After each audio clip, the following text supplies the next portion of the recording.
everyone. My name is Cheryl Buckwalter. I'm facilitating today. So the real star of the show is Lyndon. He will be presenting today. And also what I want to do is just go over a few little housekeeping things, such as, if you have questions, would you please enter them into the chat? I'm going to keep my eye on that. And at the end of Lyndon's presentation, we'll have an opportunity to answer your questions. We do have everyone's microphones and videos off. And I wanted to let you know that I'm really excited that there have been 2 videos that have been made about the controllers that Lyndon is going to be speaking about today and walking you through how to work them. So there will be, the recording of the webinar will be up on the Citrus Heights Water District's website. And also the videos are going to be on YouTube as well as the website. So I will put into the chat a little bit later on what the YouTube link is for you, okay? So everything's going to be up on the website. So without further ado, let's go on. And I'd like to have Rex Muir with Citrus Heights Water District talk with you for a few minutes. Well, thanks, Cheryl, and welcome everybody to our next in a series of videos we've been putting out to our customers and to the web. This one is on Water Smart Basics for Smart Controllers. We're Citrus Heights Water District. We're a drinking water provider for over 65,000 people in Citrus Heights, parts of Carmichael and Roseville. And just wanted to let you know that you can always reach out to me if you have any questions about any of our programs or anything that we cover today.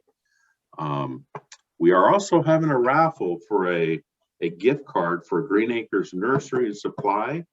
For those who are attending, you will be eligible, and we'll let the winner know through either email or a phone call. Many of you may be aware that we have a new Green Acres going in right across from our district office, so we're very excited. It's due to open in early April, and we can't wait to partner with them on some things. So with that being said, I wanted to also direct you to our website, chwd.org. There you can find a lot of other water efficiency programs, whether it's the rebates or a WaterWise house call. You can get all the information and sign up by visiting our website. So welcome everybody, enjoy this presentation. It's going to be a great one. I know I'm going to be all ears. So Cheryl, Lyndon, take it away. Great, thank you so much, Rex. All right, well, I'm pleased to introduce Lyndon. So please tell us a little bit about yourself, Lyndon, and then take it away. Hey guys, I'm Lyndon. I'm a landscape contractor here in Sacramento for Imagine Landscapes and Design.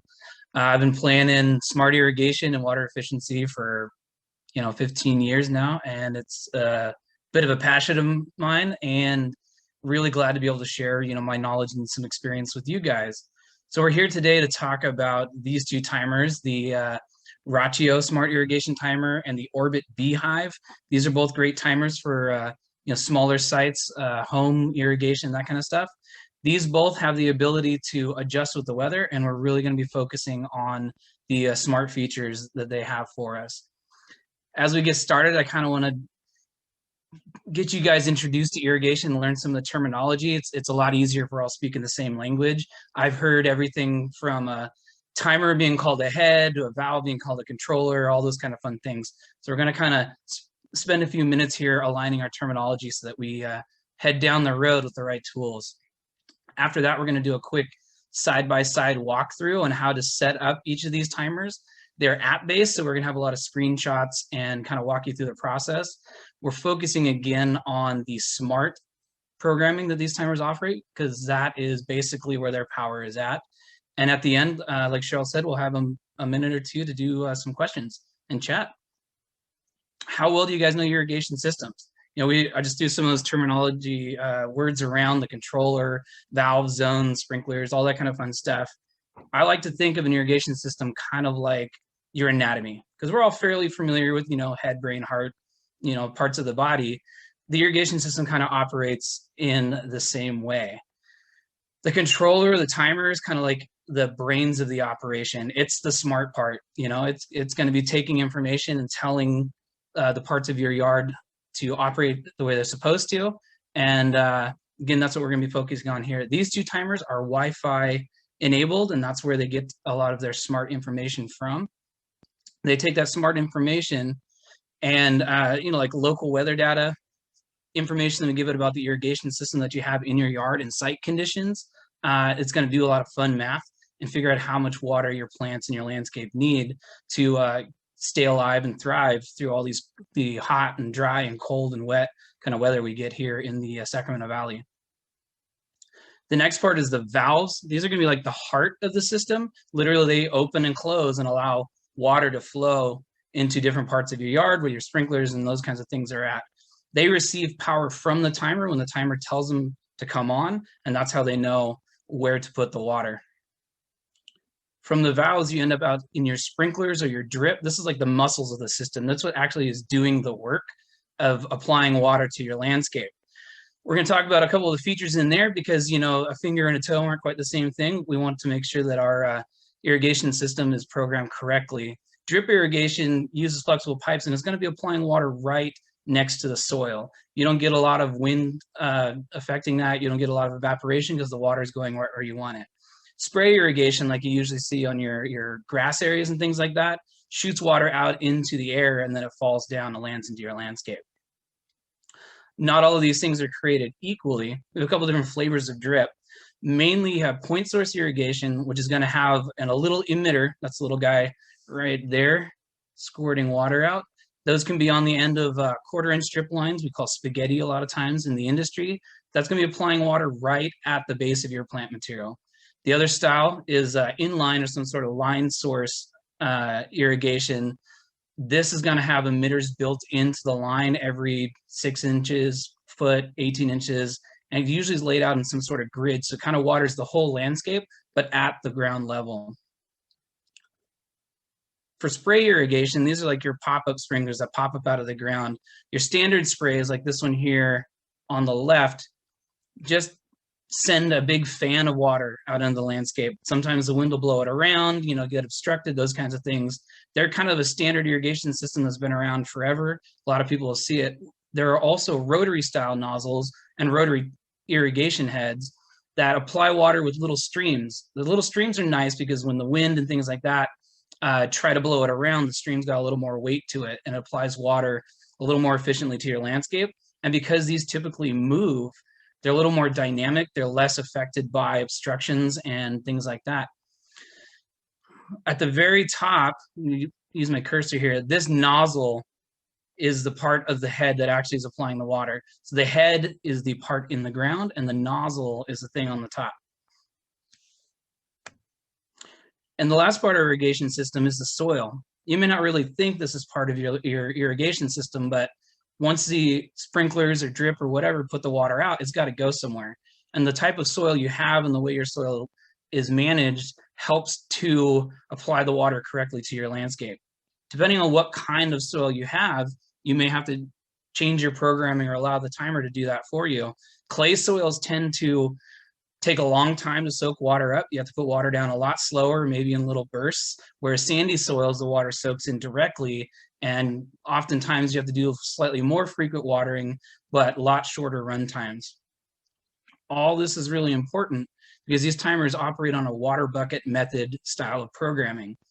All that really is saying is that area, the root zone here where your plants are living in, that's the water bucket.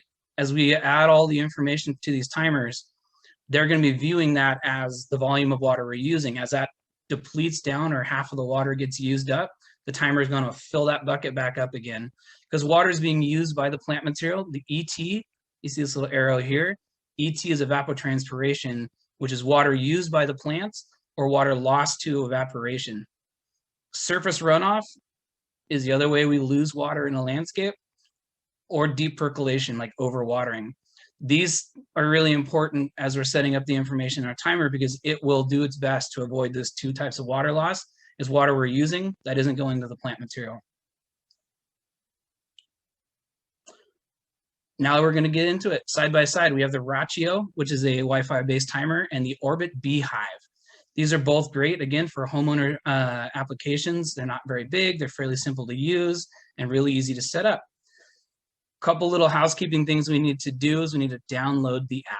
Both of these timers are going to require the app for setting up of the timer and the smart functions. After that, you can access them from the computer, things like that, but it does require an app on some sort of smartphone or tablet, something like that, to talk to the timers directly when you first set them up so that they can get all the information they need. After that, they can run fine and you can access them from the internet. So go on your phone or your tablet or get a helpful teenager, your grandkids, something like that, to download the app on their phone and start this process together. They'll both ask you to set up an account with some sort of username or password, the same way as if you were setting up an email or just about any other app. It's going to want to know who you are.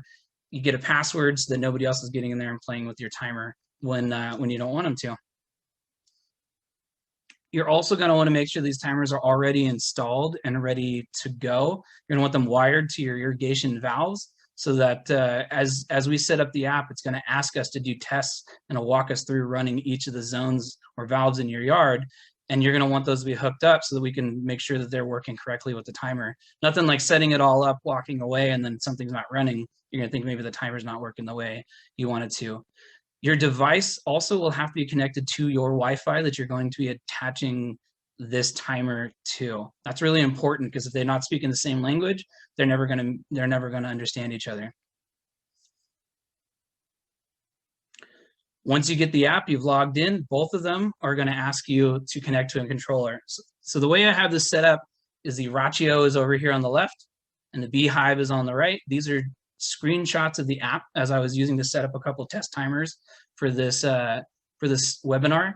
We're going to move a little quickly because there's a handful of steps we have to get through, but typically they're going to walk you through nice and slow if you have the app in your hand. We just want to make sure you guys are familiarized with what the steps are and what the different things it's asking you to do are. So when you go to connect the Rachio, it's going to want to access the camera on your phone, and it'll say, see, scan barcode. Immediately the camera will pop up. If you take the picture on your phone and get it just anywhere close to that barcode, which is located just on the inside of the faceplate. The faceplate is like a white magnetized cover. It'll pop right off. You'll see the barcode right there in the middle. And if you get it anywhere close, the camera automatically recognizes the barcode and will scan it and connect your timer. The Rachio device works slightly different. It'll ask you what kind of device you're going to be working with. Here we're working with the timer, this one right here, the Beehive timer. Click on that. It'll immediately start searching for your timer. When you first plug the timer in, it's going to set up its own little Wi-Fi connection. The timer will recognize that and they'll start talking to each other. The next step will be to connect these to your Wi-Fi. This is like setting up any other device, your phone. It'll ask you to find your local Wi-Fi network, ask you to enter a password, a couple minutes with a spinning wheel. Once it gets the spinning wheel of death as it's connecting, right? Once it's connected, you're good to go. They're going to ask you to set up your location. On the Rachio, it will let you start typing in the street address. It'll give you kind of like a satellite view of where you're at, and once you've determined that's good to go, you say enter. The Beehive, you can either use your current location, so use the GPS on your phone to locate you, or you can just manually enter in the address. It'll then ask you to name your controller. I like to name the controller instead of it just being Rachio 1, 2, 3, 4, 5. As a contractor, I manage several of these, so it's really easy for me to tell them apart. But if you're using your app, you know, it's kind of nice to say, here's my home. Then it'll ask you if it's okay to use the smart settings. I would say yes, that's what we're here for. And it'll start asking you to test your zones. With the Rachio, it says go outside. Hit next, and select each zone. It'll pop up with a little test zone window.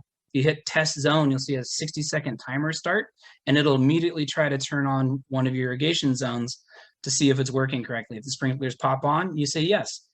If they don't come on and you say no, it's gonna want to assume that that zone isn't set up on your timer. If you know that zone is supposed to run on your timer, you may have a wiring problem or some sort of problem with the valve itself. You might want to figure that out before moving on to the next step. On the Beehive, it's a similar process, but at the beginning, it'll ask you to tell it how many zones you want to test. So you select, in this case, 4, and then test zone. A timer will also start, the valve will come on, the same process will ensue. Once you've determined that those zones are there and you're going to program them, I like to name all of my zones, even if you only have 2 zones in the yard. One is grass and one is plants. Instead of having to remember zone 1 is grass and zone 2 is plants, you can name them grass. If you have a more complicated yard with 6 or 7 valves, you can name, right side of the driveway, under the bay window, those kinds of things, so that as you're looking at your programming later, you want to do some sort of test, you're still talking about the area that you want to work with. Both of these are going to allow you to type it in, hit done, and you've named your zone. Then it'll start walking you through how to set up the details of the zone. These screenshots might be slightly out of order from one app to the other. I wanted them to be side by side as we did this class. So in one case, you might have the Rachio asking you to do sprinkler type first and the Beehive doing plant material. It'll walk you from step to step. I just want to make sure we're all looking at the same items as we're going. In this case, we're programming this zone for cool season turf. If you don't know what your turf is, typically turf or grass that is green in the winter is going to be some sort of cool season grass, whereas the Bermudas or buffalo grasses, those kinds of things will go brown in the winter. That's a good, easy way to tell what kind of grass you have. If you have a little bit of both, I would tend to err on the side of the cool season turf because that's the one that's going to need a little bit more water in the summertime. At this point, if you weren't doing a grass zone and you had your, xeriscape, or you had some shrubs or perennials, those kinds of things, you could choose one of those options instead of the turf. The Rachio below this, you can scroll down, has a number of others. It's annuals, garden, vegetables, those kinds of things are going to also be on their pull down list there. Continuing with the zone details, it's going to ask you to select what kind of sprinklers you're working with. In this case, we want to use some sort of spray head because it's grass. We're going to choose the rotary nozzle. This is important, and as you can see on the Beehive's screenshot, because it's determining how fast the water is being put down. That's what this application rate is right here. The Rachio has a lot of these numbers already in their bank, so if you choose a rotary nozzle, it's going to have a rotary nozzle application rate that's typically pretty close to what you're going to be working with.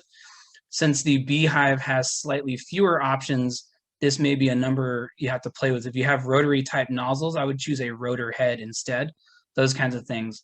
One really cool function that the Beehive has is you can click down here where it says advanced zone settings, and they give you an option to watch a YouTube video on how to do an irrigation audit, which means running your sprinklers, catching a certain volume of water so that you can actually calculate the exact rate of the water going in your landscape. It's pretty cool because it gives you a picture of the cup, you tell them how much water's in there, and it'll do all the fun math for you. It's pretty handy. They have their own little YouTube video on how to do it. So if that's something you're interested in doing, I would definitely click the advanced zone settings here and go down to conduct an audit. It's pretty cool. Then it's going to ask you what kind of soil you're dealing with. This is a good thing not to just guess on. You think hard soil must be clay, but there's areas of, Granite Bay, Roseville, Folsom, where they have really hard decomposed granite, sandy soil. It feels hard, really hard to dig in with a shovel, but you pour a bucket of water on it and the soil drinks it right up. Handy way to do this, you can hit YouTube, you can do a home soil type test where you just dig a little soil out of the yard, put it in a jar with some water, shake it up, let it settle, and you'll start seeing the different types of materials in the soil separate out. So you can determine what kind of soil you actually have.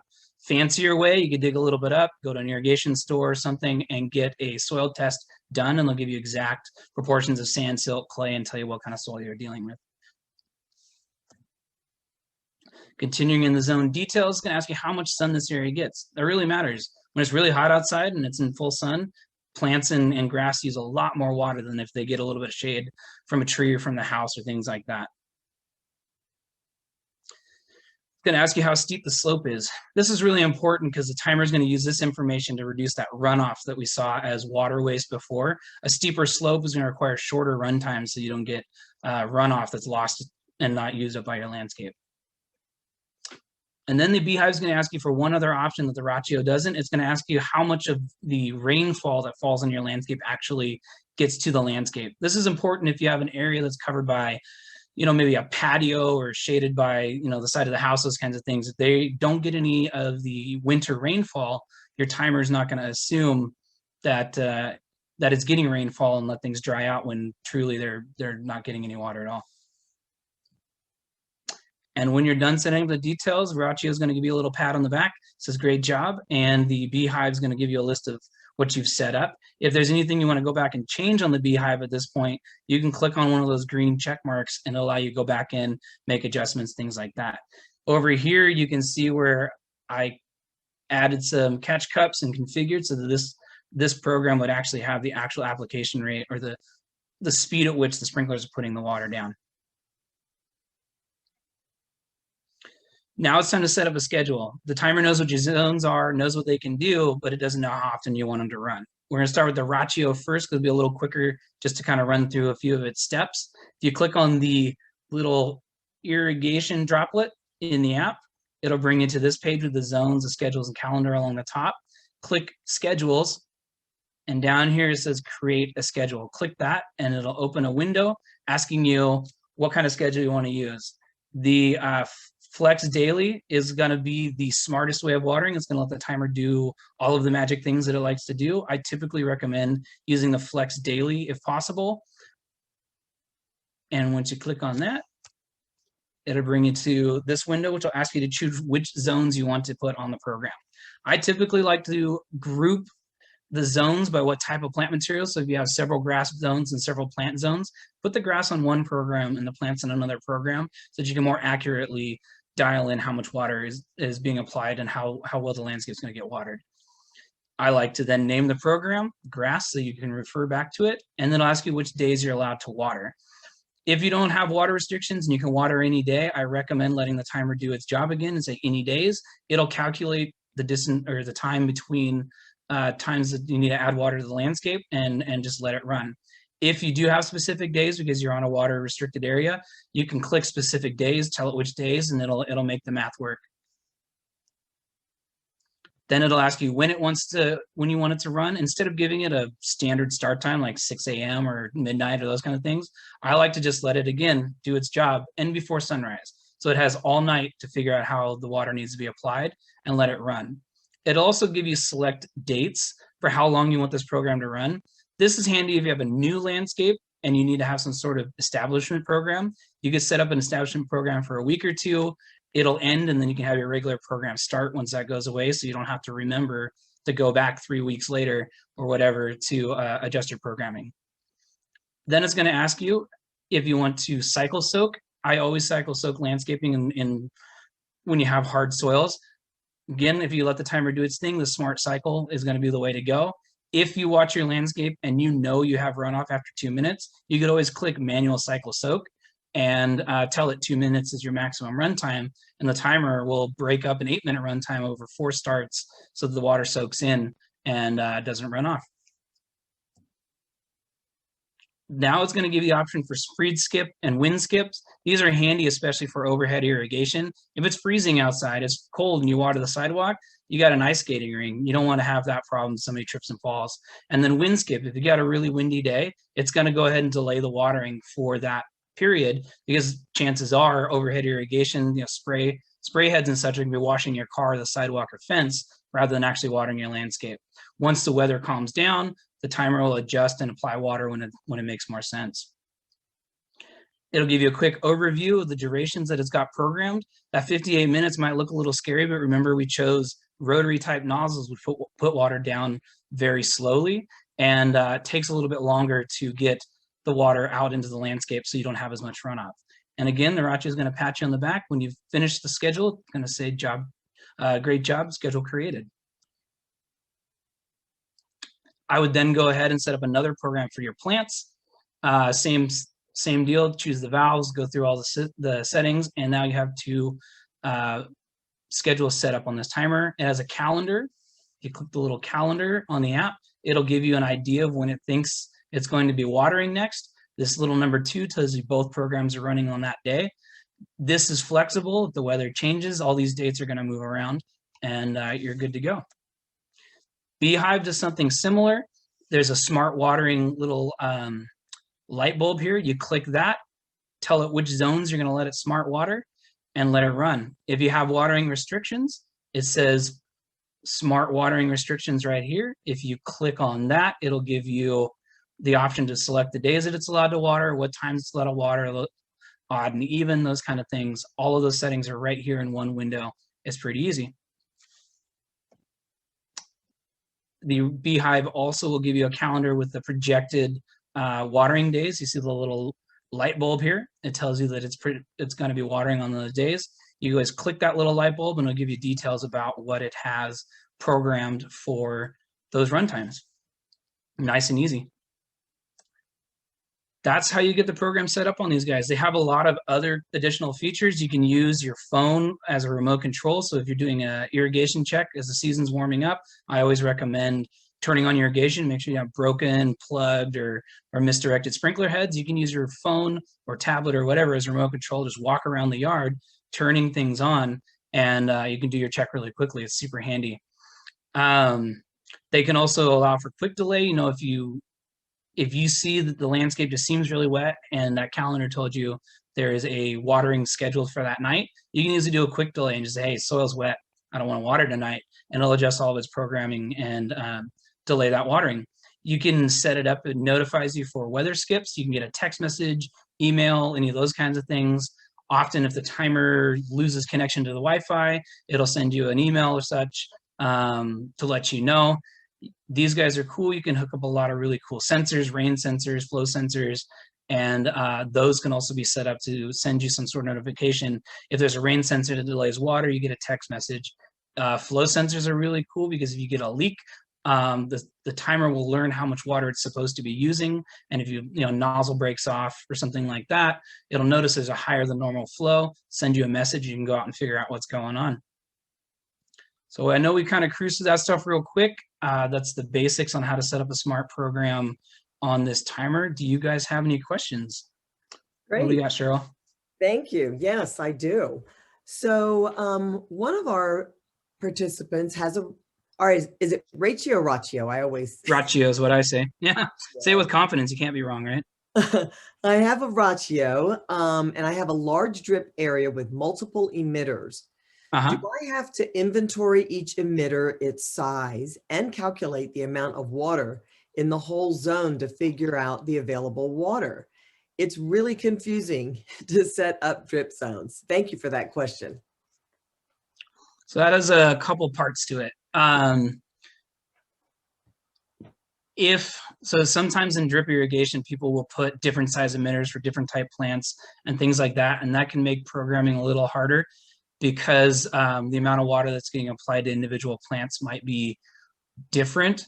I mean, a full system audit, if you want to be like super, irrigation nerdy, you could measure the volume of every plant and things like that. But that generally is more effort than a lot of people put in. If you have a general idea of what style of irrigation, if it's point source and such, you can generally have a rough idea of how much water it's using. And since the program is going to be running a whole zone at the same time, you won't necessarily be able to adjust per plant. I think I'm trying to answer 3 things at the same time there.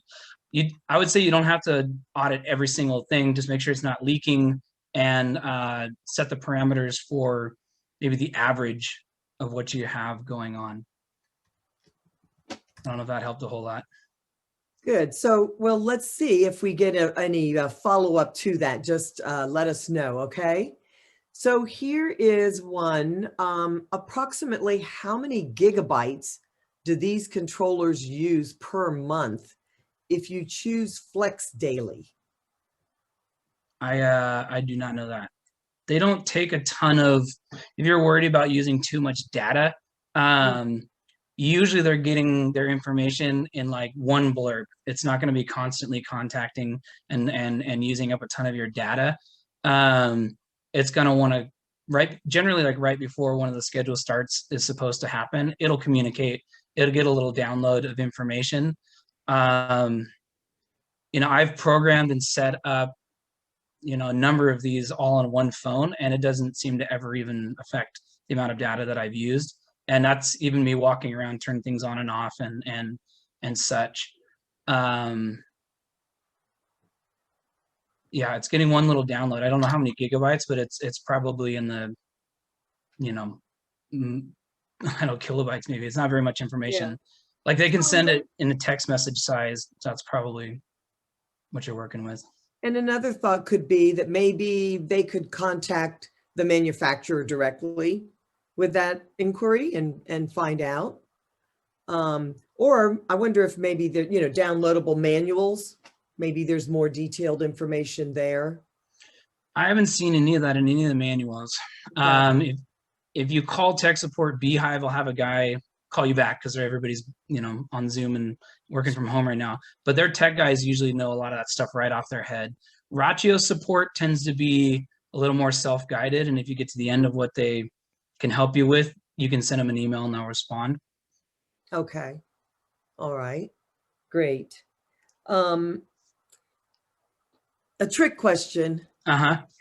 So they've all been trick. Are there any special tips, tricks to know about one or the other that you have found with working with these controllers? You know, the more that I've worked with the two of them, they seem to align pretty well with the same capabilities and things like that, because they're watering on basically the water bucket method. They're programming pretty similarly. Couple tips, you know, that root zone we talked about is really important. You know, if the default setting is 5 inches and your grass only has a 2-inch root zone, it's not going to be watering correctly. So adjusting that makes a big difference. Also, the application rate is another thing. If you can nail down what you're actually, like, do an audit, like the Beehive will help you do.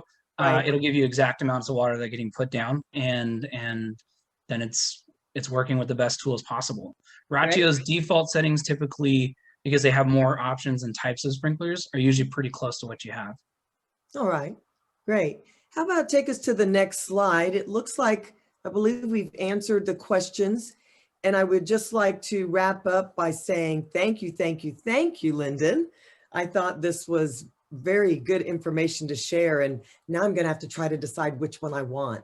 But anyway, I have put into the chat the YouTube link, as well as being able to check back at Citrus Heights Water District, chwd.org/community for future webinars. And speaking of which, we do have one on April 8th at 12 noon, and that's going to be Steve Zion. He is going to be talking about garden-friendly pest management and weed control, as well as soil management. So again, the recordings will be up on the website, so please check there. And if we have no other questions, anything to close with, Rex or Lyndon?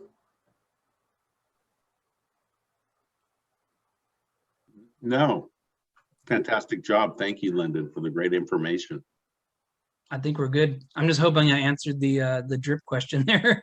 If they have any more, here's your chance. And you do have his contact information. So, there you go.